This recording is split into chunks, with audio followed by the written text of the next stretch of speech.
다들 오해하시는 게 있는데 의외로 서포터즈 모집 자체는 큰 문제가 없습니다. 원래 행사장 내 외부 촬영 가능자도 모집하고 심지어 애들은 포트폴리오 보는 거 맞음. 외국어 통역 가능자는 외국어 스펙도 봅니다. 이응. 다 그렇진 않고요.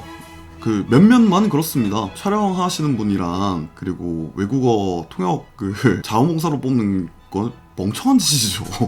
그리고 그 멍청한 짓을 10수년 전에 했던 사람이 여기 있지 않습니까?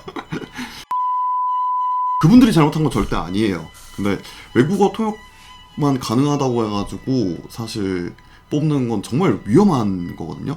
그래서 행사 전문으로 해가지고 통역하시는 분들이 있어요. 그런 분들을 뽑는 게 맞습니다, 사실은. 우드스탁 말고 원래 다른 락페도 그렇게 뽑아요. 다른 락페뿐만 아니라 영화제 등등의 다양한 행사장에서 원래 다 그렇게 뽑음.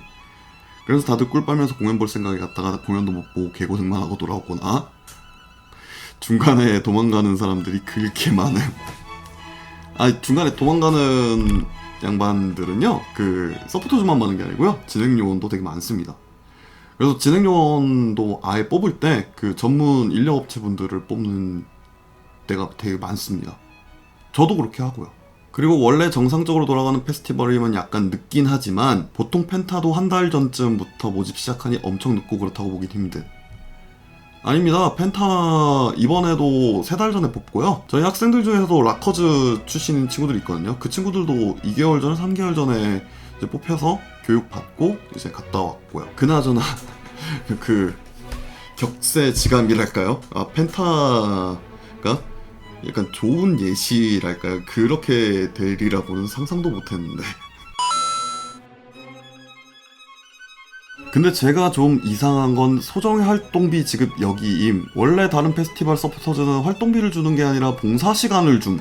이응. 이거는 다 그렇진 않습니다. 활동비 지급, 봉사 시간 또는 수료증, 이 3가지 혜택이 주어지는데요. 셋 다 주는 경우도 있고 아니면 셋 중 하나만 주는 경우도 있고 그렇습니다. 1366이나 뭐 문체부나 이런 곳에서 등록하면 시간을 넣어주고 반려되는 경우도 많습니다. 뭐 쌤은 문체부에다가 등록해가지고 한 적은 없는데요. 1366 같은 경우에는 반려되는 경우도 굉장히 많습니다. 행사 취지에 따라서 달라지기 때문에 그거는 머스트는 아닙니다.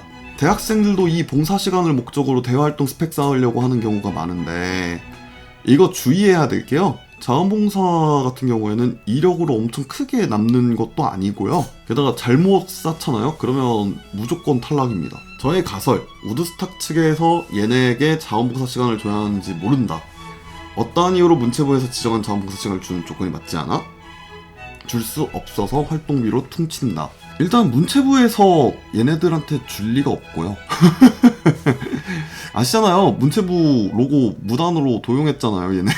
자원봉사 시간을 줘야 되는지 모른다라기보다는요, 그냥 애초부터 자원봉사를 모집할 생각을 못했던 것 같아요. 그리고 좀 의문인 게, 애당초 80억 그 정도 예산으로 진행되는 거라면 왜 굳이 서포터즈를 모집하지? 라는 생각이 듭니다. 그것보다 반도 안 되는 페스티벌 같은 경우에도 서포터즈 안 모집하는 경우도 많거든요. 근데 왜 이거는 서포터즈를 모집하지? 라는 생각이 듭니다. 그리고 저렇게 되면 서포터즈를 뽑는 게 아니라 알바를 뽑는 게 맞는 건데 봉사 시간 안 주니까 왜 시급 안 적고 활동비를 퉁친 건지도 좀 의문이 아니라 이거는 사실 작성자분이 비판을 하시려고 이렇게 쓰신 것 같아요. 왜 이렇게 투명하게 뭔가를 안 해주냐.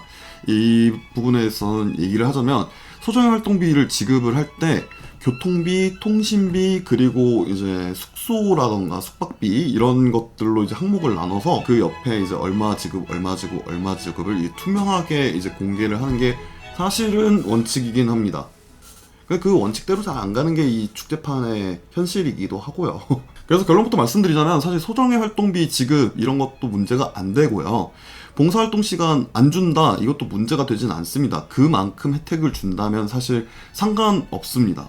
다만 이 일련의 과정들 안에서 이게 투명하게 돼야 되고 좀 전문적인 프로세스가 돼야 됩니다. 아까 전에 말씀드렸듯이 선생님 같은 경우에도 서포터즈를 직접 운영해본 사람이거든요. 그랬을 때 이것보다도 훨씬 세세하게 준비했음에도 불구하고 문제가 터졌습니다. 뭐 도망가는 건 사실 크게 그렇게 개념치 않고요. 운영함에 있어서 굉장히 좀 난항을 많이 겪게 되는 게 서포터즈 운영이거든요.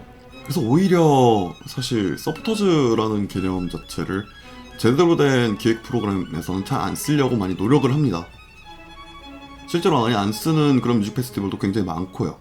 작성자분 같은 경우에는 사실 이거를 쓰신 의도는 이거에 대해서 자원봉사에 대해서 긍정하는 건 절대 아니고요. 선생님이랑 그 댓글로 이제 주고받으면서 얘기를 들어본 결과 그냥 자원봉사제도 자체가 잘못됐다는 건 맞는데, 근데 이제 지금 이 행사 안에서 벌어지는 이 일련의 과정들이 너무 불투명하다, 이거를 문제 제기를 하고 싶어 하셨던 것 같아요. 그거를 좀 선생님이 약간 뭐 맞지 않게 다듬어 드렸는데 뭐 마음에 드실지 모르겠습니다. 제가 예전에 그런 얘기를 한 적 있어요. 기획자는 얼마 받나요? 이 영상에서 공연장에서 한 달 동안 이제 박혀 있었고 계속 일을 했는데 2만 원밖에 안 주더라. 그러니까 하루 2만 원이 아니라 월 다 합해서 2만 원. 제일 못 벌었을 때가 한 달 동안 진짜 공연장에 짱 박혀 있었거든요. 왔다 갔다 출퇴근하는 거 말고는 진짜 계속 짱 박혀 있었는데, 근데 그때 2만 원 받았어요. 네, 한 달에 일하고. 그때 그 관계자분의 논리가 그거였어요. 야, 너는 진행용으로 온 게 아니야. 너는 자원봉사로 온 거야. 그래서 자원봉사 제도는 합법적 열정페이다, 이렇게 정의를 내릴 수 있겠네요. 특히나 이런 게 지역축제 같은 데서 많이 악용되어지고는 하거든요. 지역축제는 공공기관 행사 아니야? 근데 그런 데서 어떻게 이렇게 악용이 되지? 라고 하신다면 자원봉사자 모집해가지고 그 친구들한테 최저시급 안 맞춰가지고 금액을 지급한다는 것 자체가 불법이 아닐 수도 있습니다. 그리고 애초에 이제 자원봉사자 분들도 그걸 동의를 하고 들어갔기 때문에 이게 진행요원으로서 계약을 하고 들어갔는데 시급을 안 맞춰줬다? 그거는 문제가 되지만 자원봉사자로 들어갔는데 최저시급을 안 맞춰준 거는 그건 법적으로 문제가 안 될 수도 있어요. 혹여나 그게 법적으로 문제가 된다 한들 그걸 가지고 이제 문제 제기를 할 수 있는 자원봉사자도 왜 안 되고요. 근데 재미있게도 좋은 선례가 하나 있습니다. 바로 자라섬 재즈 페스티벌의 자라지기거든요. 그 자라지기가 굉장히 재밌어요. 우리 학생들도 자주 가고, 심지어는 한 명은 5년 동안 자라지기만 하더라고요. 자라지기들만의 그 생태계가 되게 잘 조성되어 있는 것 같더라고요. 그래서 자라섬 재즈 페스티벌 끝나고 나서도 계속 모여가지고 같이 뭐 보드게임을 한다던가 아니면 뭐 같이 밥을 먹는다던가 맛집을 탐방한다던가 이런 식으로 진행되고, 그리고 거기 총괄이 그런 얘기를 했다나봐요. 너네가 운영을 하는 인력일 수도 있겠지만 관객일 수도 있다. 그러니까 너네들도 축제를 즐겨라. 그래서 거기 가면 자라지기를 하면 다 즐길 수 있게끔 해주는 것 같더라고요. 자라섬 재즈 페스티벌도 운영이나 연출 면에서 몇몇 부분 문제점들이 지적되어지고는 하는데, 근데 그 부분만큼은 정말 잘 조성해놨다 라고 말씀드릴 수 있겠네요. 근데 자라섬 재즈 페스티벌의 자라지기 빼고는 전부 다 엉망으로 진행되고 있다, 지금 현재 상황에서는. 다른 부분들은 사실 모르겠습니다. 현장에서 잘하면 될 텐데, 지금 일단 현재 상황에서는 우드스탁 내에서 서포터즈 이거 같은 경우에는 100% 제대로 진행되지 않을 것이다. 이거는 확신합니다. 이거는 유경험자로서 말씀드리는 건데 절대 제대로 진행되지는 않을 거다. 애초부터 모집이 제대로 되지도 않을 거다 라고 말씀드릴 수 있겠네요.